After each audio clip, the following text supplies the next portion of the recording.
Halo, terima kasih sudah klik video ini. Kali ini video kontennya agak berbeda ya. Gue nggak ajak kalian ke tempat alam seperti biasanya, dan kali ini gue mau ajak kalian keliling ke China selama 6 hari.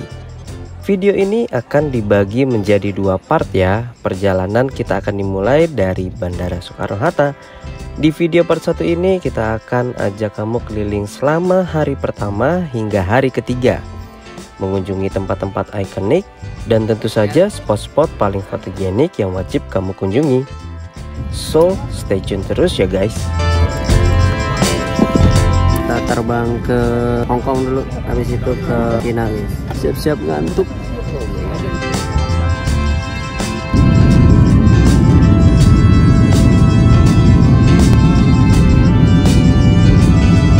For information guys, setiap pesawat punya pelayanan meal muslim ya. Maksudnya apa? Jadi kalau kalian beragama muslim itu bisa memesan makanan yang halal ya guys. Jadi tulisannya MOML, Muslim Meal. Jadi aman ya guys.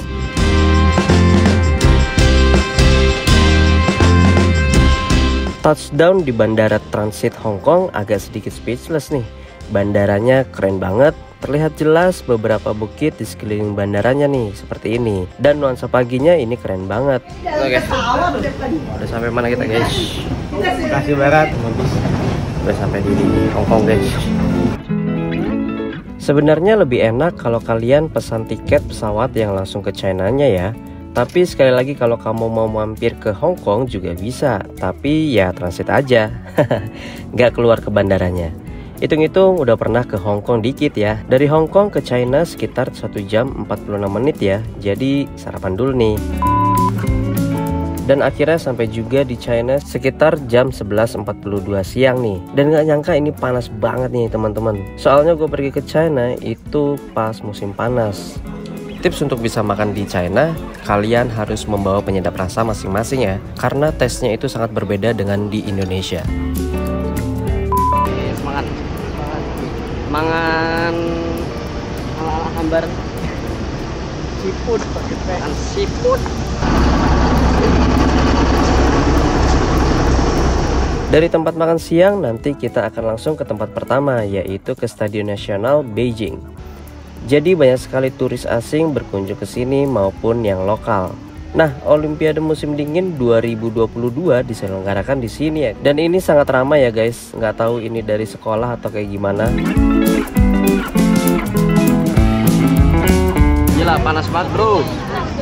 Berapa derajat ini guys? Mantap ya. Dua ya. Mantap. Waduh. Semua pada pakai payung bro.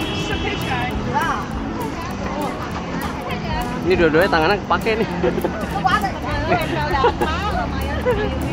Oh gila, rame banget, sumpah. Ini banyak yang studi terus ya. Tuh nongol di kamera. Halo. Boleh.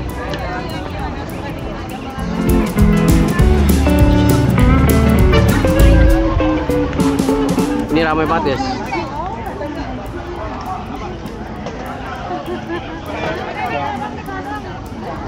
Ini karena musim panas jadi benar-benar super hot. Tapi ini udah agak mendingan sih katanya. Udah turun berapa derajat gitu dari sebelumnya. Karena sebelumnya itu bisa 44 derajat di tengah hari, siang bolong seperti ini. Upacara pembukaan dan penutupan berlangsung di Stadion Nasional Beijing, juga dikenal sebagai sarang burung. Nah, ini tempat untuk pengecekan barangnya ya teman-teman. Gede banget dan sangat ketat. Oke guys, itu jadi stadionnya. Jadi bisa dilihat itu yang dipakai di Olimpiade 2022. Dan lapangannya dibangun di atas jalan raya sebelah sana. Nice, ini panas banget. Ini udah nggak kuat. Mau balik lagi ke bus. Oh my god. Setelah foto-foto di depan stadion, sempat beli oleh-oleh kecil nih guys. Cuma gak kerekam karena semakin panasnya dan gak kuat. Akhirnya kita balik lagi ke tempat sebelumnya dan bersiap ke destinasi berikutnya. Edan banget sih ini panasnya.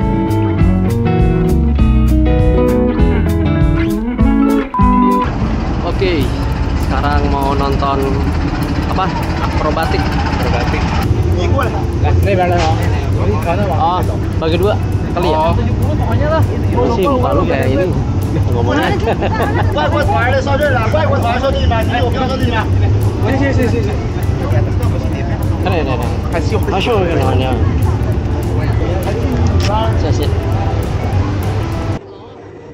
Nah, selanjutnya kita ke lokasi yang kedua ya teman-teman. Ini adalah Chinese Acrobatic, adalah seni pertunjukan tradisional Tiongkok yang menampilkan berbagai keterampilan fisik yang luar biasa, seperti keseimbangan, kelenturan, kekuatan, dan koordinasi.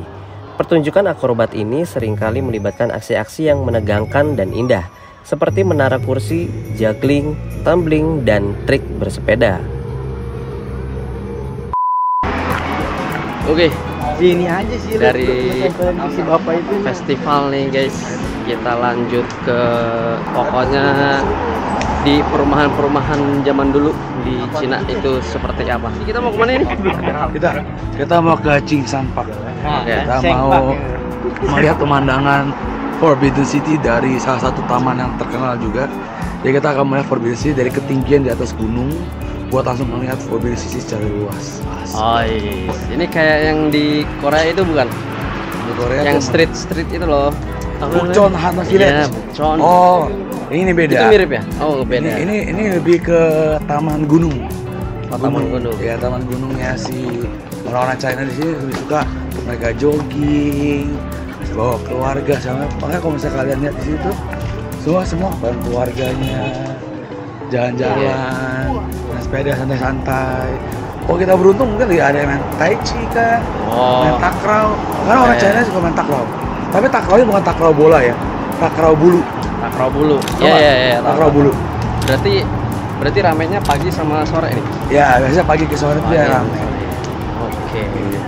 Oke, langsung aja lah. Nanti kita let's go ke destinasi.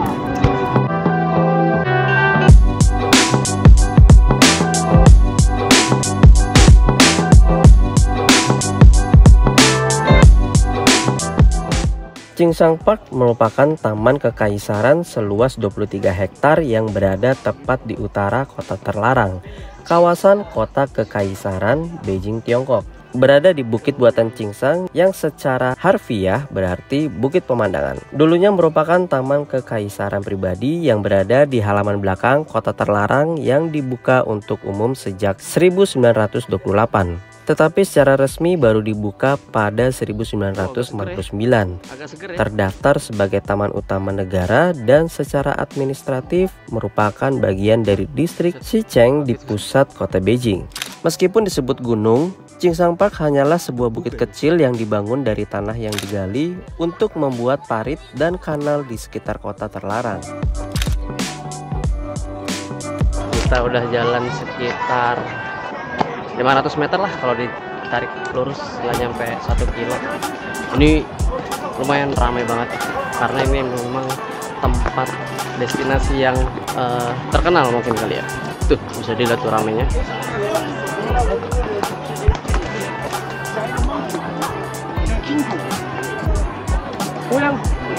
Nah, penjelasan singkat ya teman-teman. Awalnya dibangun sebagai taman pribadi untuk keluarga kerajaan pada dinasti Ming dan kemudian dibuka untuk umum. Bukit buatan yang menjadi fokus utama taman ini adalah untuk menawarkan pemandangan panorama kota. Chingshan Park ini memiliki makna penting dalam kepercayaan Feng Shui seperti sebagai pelindung kota terlarang dan menjaga keseimbangan energi positif. Namun di balik keindahannya itu terdapat kisah tragis nih teman-teman. Kaisar Chongzhen dari dinasti Ming, penguasa terakhir dinasti tersebut di taman ini pada tahun 1644. Dan poin lainnya itu adalah taman ini sering menjadi lokasi berbagai kegiatan budaya seperti festival, pertunjukan seni tradisional, dan latihan tai chi.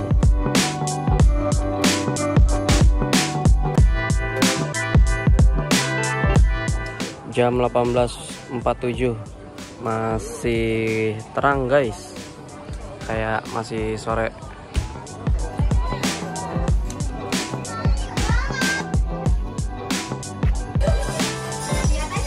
ada palanya,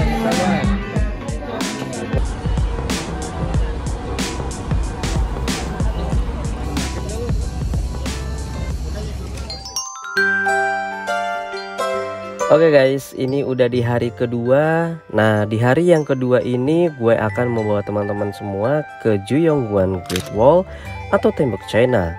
Yang kedua yaitu Bird Nest and Water Cube, serta ada beberapa tempat pabrik obat tradisional di sini ya guys. Semoga kita bisa ngerekam di sana. Dan udah prepare ngopi sih enggak lah ya, sarapan nanti. Oke, pemandangan hari ini cukup mendung ya, tapi di prediksi cuaca itu agak hujan nanti jam 1 atau enggak jam 2 siang waktu China nanti. Ya semoga hujan hari pas di tembok Cina. Nggak tahu ada tempat tidurnya atau enggak. Oke, langsung aja guys, kita sarapan dulu.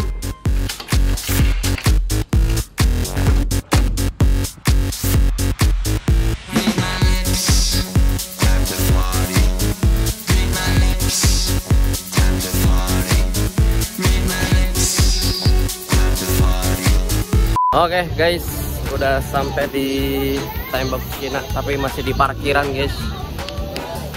Kita akan naik di sebelah sini, tapi ada dua tempat naiknya.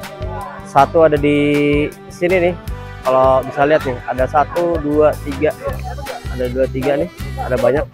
Jadi kita lewat yang sini aja, jalur sini.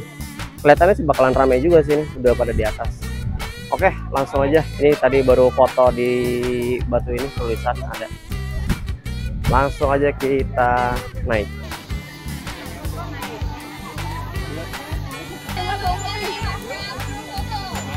Sedikit nanjak. Katanya sih batunya itu nggak ada yang rata. Jadi ada yang 15 cm, ada yang 30 cm ketinggiannya. Karena ini dibuatnya nggak pakai teknologi, pakai tenaga manusia. Jadi mesti hati-hati, takutnya ada yang apa atau gimana. Ini kita harus cepet karena agak mendung perjalanan, takutnya ditutup guys tembok Cina-nya. Alright. Walaupun cuaca kurang bersahabat, tapi ini hal yang terbaik untuk menikmati suasana di area Great Wall. Adem banget sambil ngobrol sama teman-teman. Tapi kurang kopi aja nih guys. Guys, di sini ada tempat camp juga nih, gile, mantap. Cuman nggak tahu nih infonya bisa booking atau kayak gimana, nggak tahu. Kayaknya sih nggak ada yang ngecamp. Tapi kalau ngecamp kayaknya sih bisa di sini. Cukup seger sih. Cuman elevasi di sini nggak tahu berapa. Cukup rame. Di sini nggak terlalu rame sih. Cuman yang di tempat yang satunya nih rame banget. Jadi guys, ini miring banget nih posisinya tuh.